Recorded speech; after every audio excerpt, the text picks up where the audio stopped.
Hello. Hello. So you've met some incredible people along the way, we've mentioned. Can you describe the sense of bonding with a complete stranger? Oh, that's a good question. I think some people you meet and they naturally just exude this like warmth, and they just give you so much comfort and put you at ease and make you feel safe, really. And I think what I've been surprised about is how many people out here, when you're in the middle of nowhere and you come across a hut, are so willing to help and so willing to listen to your story and so open about what they're telling you. But there have been people in particular, such as Sven and Søren, who have just felt like family. I think it's just unbelievably special. So people have definitely made it so far. It's a great feeling. It's an amazing feeling. Didn't expect it. Lovely. Some amazing people. You don't talk about weaknesses, but you mentioned this notion of soft spots in terms of in preparation to coming on this journey. What are some of the previous soft spots you felt you had in your character and that you feel have now become strengths? Ooh. I always think that even from like a young age and growing up and through everything, all the mental health problems and addiction and stuff, I was always fiercely independent to my normally to a fault where I thought I didn't need any help, and I thought I could do it alone, and therefore I never asked for help even when I probably needed it. And I saw that as a weakness, but out here it's definitely a strength, like realising you can do these things and kind of being in the middle of it, like you've seen out here. Like you get thrown into so many situations, like crazy storms and river crossings and dangerous weather and situations which you kind of have to do yourself, and you've got to believe you can do it. And I feel like that's been a real strength out here. But also what I'm better at now is asking for help. I mean, like, actually I probably need a bit of help here, whether that's checking in with my coach Sandy or things like that. And also there's one of my weaknesses has always been like quickly adapting to change. I find it really overwhelming when like things suddenly change and I have to adapt, or like routine has changed, and that's kind of all had to go out the window. So it's amazing, like there's so much has changed in such a short space of time, so it's quite cool being shown that you can do more than you realised. Beautiful. Can you describe, we've heard the phrase, can you describe a particular, and what it is, but describe a particular golden edge moment for you on this trip? Oh yeah. Yeah, me and Pete were sat with Søren, Eleanor, Søren's sister, and Leif, her partner, and they were talking about this thing in Sweden, which is called like the golden edge moment, those moments that are really small, but they just make you feel good. Those like little moments, and mine is definitely waking up, especially when I'm in my tent and sort of rolling over and just putting the gas stove on and like boiling water to make a coffee and having that first coffee in the morning and sort of just bleary-eyed waking up and realising you're in the middle of nowhere. And the other one has got to be a Snickers bar. Every evening having a Snickers and a cup of tea, which normally gets me through most days. Yeah. Brilliant. You're really in it now. What day are we on? Day 44. 44.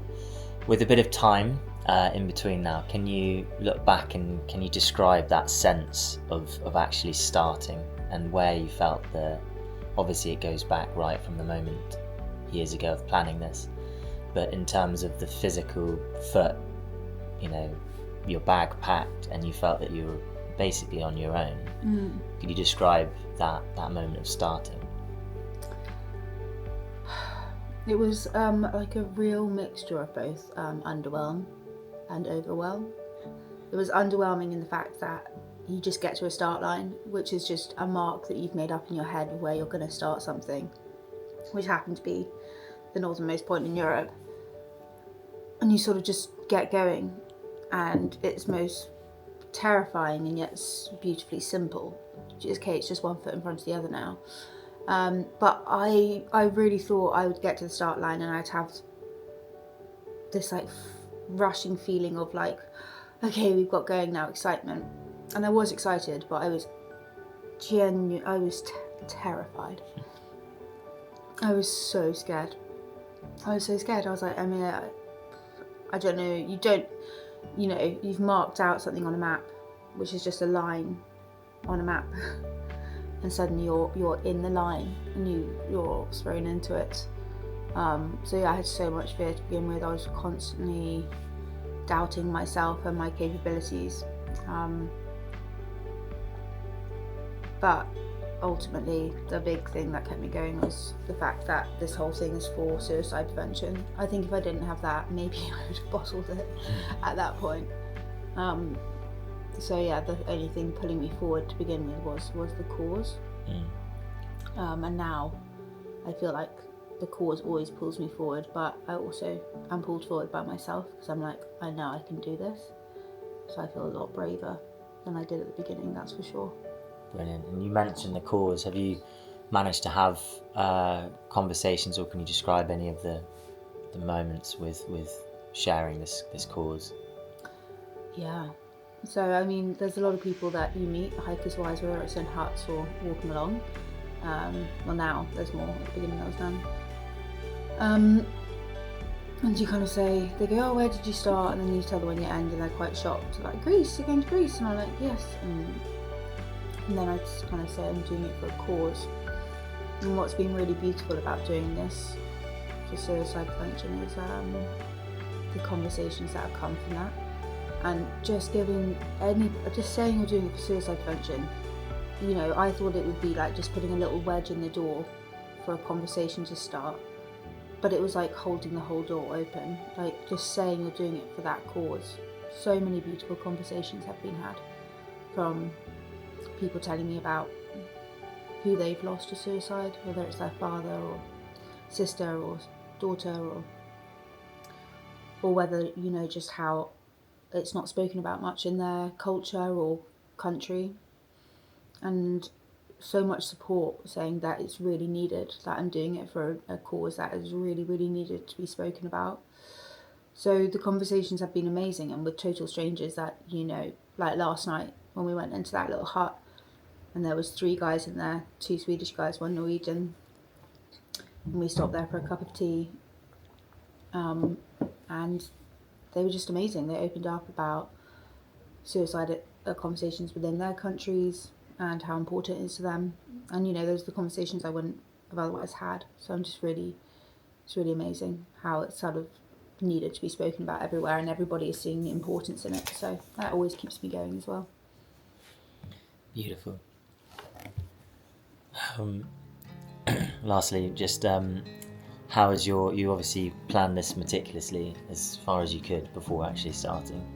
Can you describe your relationship with the route, and how it's adapting, and how you're getting your head around that, and how you're going about each step, finding each step? Yeah, I mean, the route I planned, everything has changed so much along the way, and I realised, again, that's another thing, like having to adapt to change. So, at the beginning, I was really surprised about how there was no marked trails, and there was no trail to follow.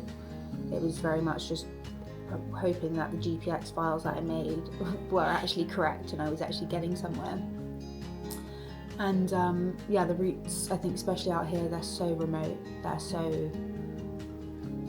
it's just crazy how cut off you are, and the logistical planning of resupplying and how much food you have to carry for each stretch. But what I'm realising is that so many people are willing to help and say, oh, maybe don't go this way, and you bump into somebody coming from an opposite direction.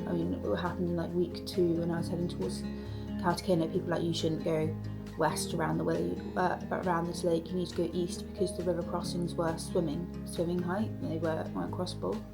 So constantly changing and looking for new ways and realizing this doesn't make sense. So I realise now that my route that I planned is more like a rough guide, and like every time I get to a new town, I sort of have to revise my next stretch and be like, nah, that's not going to work. So yeah, it's constantly just learning a lot about yourself and about what needs to be done to enjoy as well as make it safe, but also experience it all. So it's quite interesting. There was that beautiful moment with Peter where he was carrying new information for you. Yeah, so I've decided that in Sweden, like this bit in Sweden and Norway, I was kind of following the border from this point on for quite a while. But it basically just means that I'm going through constant mountain ranges.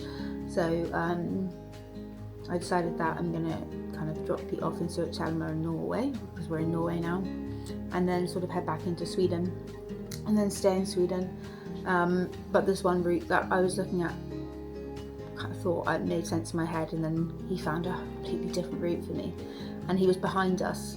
There was a guy called Peter that we met in Ritzum, the hostel we were staying in, and we kept on bumping into him whilst we've been walking over the last few days, and then he was like basically trying to catch up with us because he had this new information. We're like, no, I've been thinking it all through, like you need to go here, here and here, and he came with like all the national parks I should be heading towards, the names of the huts, how to get there, and it was basically going to save me a week. And I was just, again, that's just like the kindness of people out here. They just want to help. So yeah.